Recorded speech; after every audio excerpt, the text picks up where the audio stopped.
శ్రీశైలం వచ్చాం కాబట్టి శ్రీశైలం డ్యామ్ లేదంటే శ్రీశైలం ప్రాజెక్ట్ ఈ రెండు పేర్లు టీవీలో పేపర్లో చూస్తుంటాం. ఒరిజినల్ నేమ్ వచ్చి నీలం సంజీవరెడ్డి సాగర్. ఇది 1963లో నెహ్రూ గారు శంకుస్థాపన చేస్తే 83 నాటి కంప్లీట్ అయింది. 20 years పట్టింది. ఈ డ్యామ్ కట్టేటప్పుడు నీలం సంజీవరెడ్డి గారు మన సీఎంగా రాష్ట్రపతిగా చేశారు. ఆయన ఈ డ్యామ్ కట్టేటప్పుడు ఎంతో కృషి చేశారు కాబట్టి ఆయన చనిపోయిన తర్వాత ఆయన పేరు పెట్టారు. రైట్ సైడ్ గ్రీన్ బిల్డింగ్ కనబడుతుందా, అది right side power house AP Andhra Pradesh. ఈ లెఫ్ట్ సైడ్ ఎల్లో బిల్డింగ్ కనబడుతుంది, అది left side power house Telangana. Divide అయింది కాబట్టి పవర్ హౌస్లు అంటే పవర్ హౌస్లు కాదండి, పవర్ హౌస్లో డ్యామ్ ఫ్రంట్ సైడ్ ఉంటాయి. పవర్ హౌస్లకి వాటర్ వెళ్ళే గేట్ ఆపరేటింగ్. ఈ రైట్ సైడ్ పవర్ హౌస్ ఒకసారి రన్ అయితే 770 మెగావాట్స్. ఈ లెఫ్ట్ సైడ్ వచ్చి 900. ఇంతకుముందు పవర్ ప్లాంట్లు బ్లాస్ట్ అయిన గుర్తుంది కదా. ఈ లెఫ్ట్ సైడ్తే మనకి వాటర్ వచ్చి సైడ్ గానే 16 kilometers బయలుదేరితే అక్క మహాదేవి కేవ్స్ విన్నారు కదా. సుమారు 800 సంవత్సరాలు పైబడి జరిగిన కథండి ఇది. అక్కడ 1,00,000 సంవత్సరాలు ఏర్పడ్డ కేవ్స్ ఒకటి ఉందండి పురాణవస్తులు చెప్పిన లెక్కల ప్రకారంగా.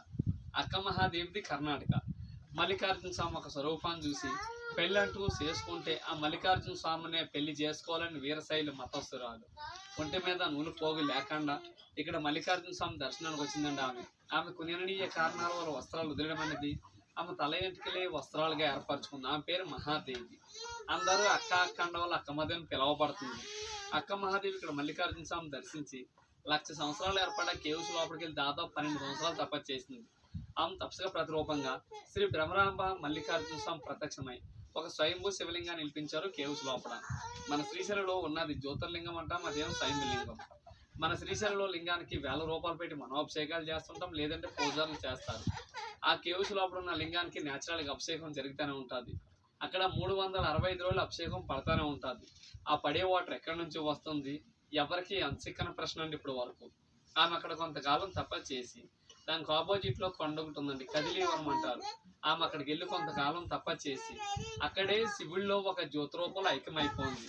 మీరందరూ ఇక్కడ స్వామివారి దర్శనానికి వెళ్ళారు కదా, ఇంతకు ముందు కానీ ఈ రోజు కానీ మీలో శ్రీశైలం లింగం తాకిన వాళ్ళు ఎవరైనా ఉన్నారా? లింగం తాకడానికి వెళ్ళిన వారికి అయితే గర్భగుడి విగ్రహాలు కనబడతాయి. దూర దర్శనం అనేటప్పుడు గుమ్మాల ముందు నుంచి చూస్తుంటాం. మీరు గర్భగుడిలోకి వెళ్ళేటప్పుడు ఫస్ట్ ద్వారం దాటినట్టు లెఫ్ట్ సైడ్ లో బ్లాక్ విగ్రహం ఉంటుంది, ఆ మక్కమ్మదేవి. లింగం తాకలేని వాళ్ళు ఎప్పుడైనా తాకడానికి వెళ్తే గమనించండి.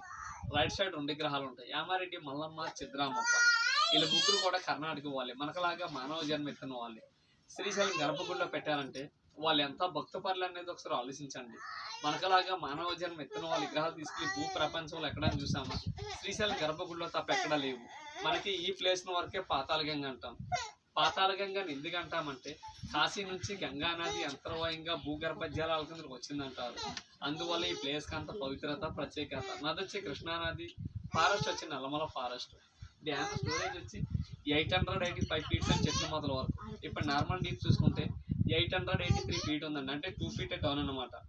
ఇదే పాతాళగంగలో చంద్రగుప్తుడు అనే మహారాజు తన కూతురు శాపం వల్ల పచ్చలబండ అయ్యి ఉన్నాడు. అందువల్ల చూడటానికి వాటర్ అంతా గ్రీన్ కలర్ లో ఉంటుంది. ఇదే వాటర్ చేతిలో తీసుకున్న వాటర్ బాటిల్ లో పట్టుకున్న ఫ్లోర్ వైట్ గా ఉంటుంది. ఈ డ్యామ్ లో ఉన్నంతసేపు గ్రీన్ కలర్. ఇదే డ్యామ్ లో బయటకి వెళ్ళిపోతే ఫ్లోర్ వైట్ గానే ఉంటుంది. మీరు నాగార్జున సాగర్ విజయవాడ చూసే ఉంటారు.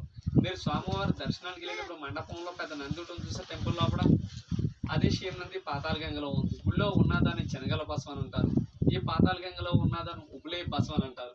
ఈ పాతాళగంగలో స్నానం చేసిన తలపై నీళ్ళు జల్లుకున్న చేసిన పాపాలు పోతాయనే చరిత్రలు ఉన్నాయి. ఐషు మన అందరూ తెలుసున్నది. మనం శ్రీశైలం వస్తాం, ఎన్నో వందల వేల ఖర్చు పెట్టుకుని శ్రీశైలం వస్తాం. స్వామివారి దర్శనం చేసుకుంటాం, లడ్డు ప్రసాదాలు, స్నానాలు, వీలుగా ఉండి ఇట్లా బోటింగ్ చేసుకుంటాం, వెళ్ళిపోతుంటాం.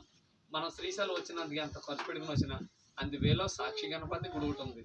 కంపల్సరీ శ్రీశైలం వచ్చేటప్పుడైతే కానీ వెళ్ళేటప్పుడైతే కానీ మన గోత్ర నామాలు చెప్పకుండా సాక్షి గణపతిని దర్శించుకోవాలంటుంది. ఎందుకంటారు, కైలాసంలో తన తండ్రి ఎదురుగుండా శివుడి ఎదురుగుండా సాక్ష్యం పలుకుతాడు అన్నమాట. ఎవరెవరు శ్రీశైలం వచ్చారు, ఎవరెవరు శ్రీశైలం రాలేదనేది. త్రేతాయుగంలోని శ్రీరామచంద్ర ప్రభు స్వామివారిని దర్శించి ఆ సాక్షి గణపతిని సందర్శించినట్టు చరిత్రలు ఉన్నాయి. అందువల్ల సాక్షి గణపతిని పిలువబడుతుంది. మన శ్రీశైలంలో చూడవలసిన ప్రదేశాలు, మన బోటింగ్ ప్లేస్లో కొండపైన గోపురం కనబడుతుంది, అది ఛత్రపతి శివాజీ మ్యూజియం. అమ్మవారి టెంపుల్ బ్యాక్ సైడ్ ఉంటుంది. శివాజీ చరిత్ర అంతా దాంట్లో ఉంటుంది. దాని కిలోమీటర్ దూరంలో యామారెడ్డి మల్లమ్మ కన్నీరు ఆశ్రమం ఒకటి ఉంది. చెక్ పోస్ట్ దాటిన తర్వాత సాక్షి గణపతి, పాలధార పంచదార, అటికేశ్వరం, శిఖరం. శ్రీశైలం నుంచి 22 kilometers లాంగ్ జర్నీ చూసుకుంటే ఇష్టకామేశ్వర టెంపుల్ విన్నారు కదా. వాళ్ళు జీపులు మాత్రమే నడుస్తారు, వేరే వెహికల్ ఒక మనిషికి 1000 రూపాయలు తీసుకుంటారు. శిఖరం కానీ 2 కిలోమీటర్లు ముందుకెళ్తే లెఫ్ట్ సైడ్ లో ఉంటుంది దారి అది కూడా మనం జూలై 1 సెప్టెంబర్ లాస్ట్ వరకు ఈ 3 నెలలు బంద్లో ఉంటుంది. మళ్ళీ అక్టోబర్ 1 దాకా స్టార్ట్ అవుతుంది. మన భారతదేశం మీద ఎక్కడా లేదంటే ఇష్టకామేశ్వర టెంపుల్ ఓన్ శ్రీశైలం ఒకసారి ఉంది. అక్కడ ఇష్యూ ఏంటంటే మన నుదుటికి బొట్టు పెట్టుకుంటే మన నుదుటి స్పర్శ ఎంత మెత్తగా తగులుతుందో అమ్మవారి విగ్రహానికి రాతికి బొట్టు పెడితే అంతే మెత్తగా తగులుతుంది. ఒక రాతికి మనకలాగా స్పర్శ తగులుతుందంటే ఎంత పవిత్రమైన ప్లేస్ అన్నది ఒకసారి ఆలోచించండి. ఇక్కడ విషయాలు తీయాలండి. నేనైతే గైడ్ కాదు, బోట్ డ్రైవర్ని. ఏదో జీతం తక్కువ గైడింగ్ చెప్పుకుంటాం. మా గైడింగ్ మీకు నచ్చితే మీరు సంతోషంగా ఏమైనా ట్రిప్ ఇస్తే తీసుకుంటాం. ఓకేనండి, థ్యాంక్ యూ. అందరూ